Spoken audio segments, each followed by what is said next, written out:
Guys, tomorrow is Halloween, but before we jump into today's video, I wanted to remind you that we are dropping Cortana. You're so strange. It is our Halo-themed single and track tomorrow, produced by Sleepwalker, and the video was done by Snipetality, the guy who edits a ton of professional gamers footage and videos and montages. It's absolutely sick. 5:30 Central. Check it out. Check out the SoundCloud. Give it a go, give it a download, and bump that shit in your car. I promise you it's gonna go hard as hell. But today, ladies and gentlemen, we are dropping some scary stories, some moments in my life that are something that I reminisce on as scary times. And we're gonna start with one being on the internet and the other two stories being IRL scary stories. Now, number one, all right, when I was a kid, 12 years old, right when I got Xbox Live, probably the first 6 months, you think you're invincible, you think you're invulnerable until you run into somebody that kicks you offline. Now, let me tell you how this process goes down. Somebody gets your IP address, and they just kick you off if you're in the same game as them. Terrifying, all right? Had no idea that somebody could do that, but let me tell you about a little story that as a 12-year-old still sits with me as an adult. I'm playing on Ivory Tower. I'll never forget this. There's a thing called proximity voice in Halo 2, which is where you could actually hear your opponents if they were close to you in the game. I'm talking all this trash. I'm like, you suck, kid, you're garbage! And I'm 12 years old, right? So my voice is so high. My balls are still probably literally up to my throat, inside my chest. I'm not really for sure.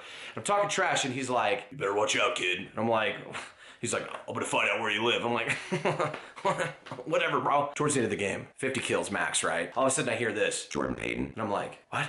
And he's like, Kansas City, Missouri. And I'm like, what? Reads off my home address, the last 4 digits of the credit card that was associated with my Xbox Live gamer tag, reads off my zip code, and then all of a sudden I hear this, the next time that I run into him on the map, goodbye, Jordan. Boom.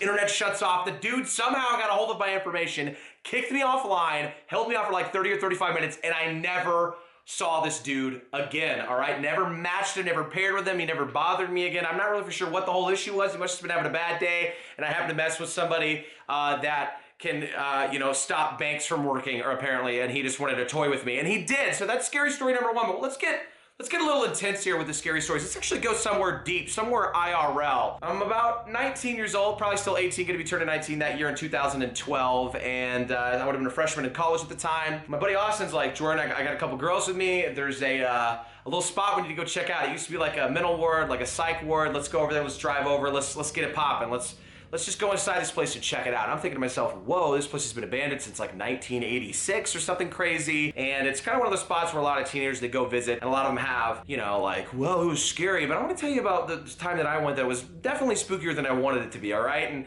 we pull up, and it's this long drive. I'm talking very long drive. It feels like you're running for a quarter of a mile just to get into this place. But you can't park up close because they have groundskeepers. So you got to park from a distance and basically run through this giant field that's next to it, right? Or you've got to run down this driveway and risk being seen. So it's a little wet. It's like November-ish. It's cold outside like it is now. And we run, we sprint. Now, when you pull up to this building, right, we're walking up, and there's a lot of outdoor patio equipment. I'm talking umbrellas and tables and chairs, and a lot of it's cement. So it seems like it's pretty much stayed in the same shape that it's been since the 80s.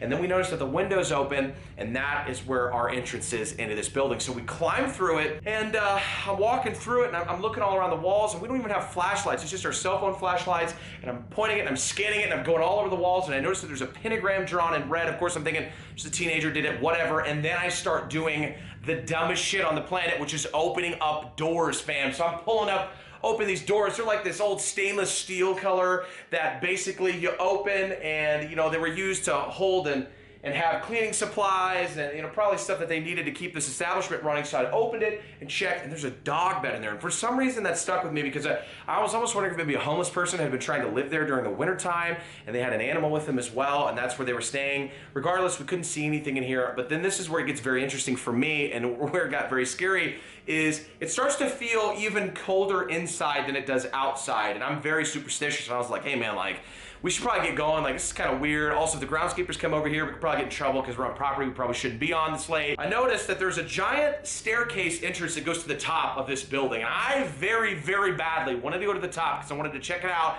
get an overview, that nighttime view of this whole beautiful area that we were in. Couldn't get up. There's too much debris. It was just, the ceiling had collapsed, the stairs had collapsed, and I'm like, all right, listen, this is it. I'm like not trying to be a weirdo, but we need to pull out. So we start to dip. We run out, we go out through that same window that we came in. Of course, you have to wait for each person to funnel through. So that takes a good 20 or 30 seconds. And as we're running, because we hear the Jeep coming from whoever the groundskeeper is starting to approach, we're dipping and I'm starting to run, right? I'm pretty fast for a big guy. I'm gonna be 100% honest with you. I'm about 275 pounds right now, probably. It's probably about 210 at the time. Pretty quick, you know, I could run a 640 mile for a big guy. I'll take it. Now it's probably like 20 minutes, but whatever. I turn around and I look up, and upstairs from where I wanted to go, it looked like there was an incandescent little candlelit bulb or an actual candle in the window. I can't explain this to you, but there was no way to have possibly gotten up this stupid staircase. And I'm panicking, fam. I'm like, what's happening? I'm looking around, they're like, oh, it's supposed to be the reflection of the glare off something. There is no glare, homie. There can't be any glare off of it. Still to this day, I have no idea. Austin AC Method, who I went with the first time, for some reason went back a second time. His metal car key broke in his pocket while he was trying to get back into the car. Just broke in his pocket randomly. Never going back to that place. And my last, third, and final story, this comes from a graveyard trip that I once went on with a bunch of buddies. We were going there to just kind of hang out late night, check it out. It was near the airport here in Kansas City. We're running through it, and I shit you not, I start getting hit with like the biggest wave and mist of bugs and locusts I've ever seen in my entire life, the deeper we went into the graveyard. And all of a sudden I'm swatting them, and it's like some mummy stuff, right? Like the mummy ride at Universal. I'm swatting all these bugs around. I'm like, oh shit. So I'm swatting them, and I start running.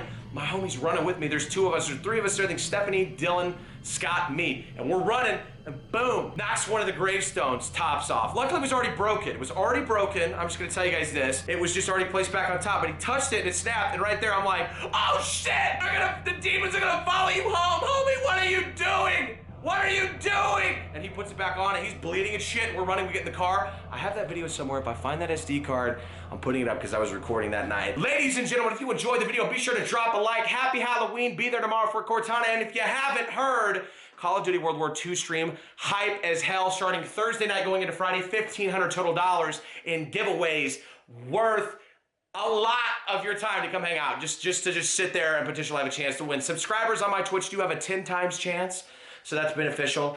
But you know what? Honestly, we got a lot of cool stuff going down. 100 no win challenge. My brother's flying in from Phoenix literally Wednesday night, so we can stream for a few days. Be there. It's going to be lit. And if you guys enjoyed the video, hashtag don't do scary, stupid shit in the comments below. Appreciate you guys, and we'll catch you in the next video.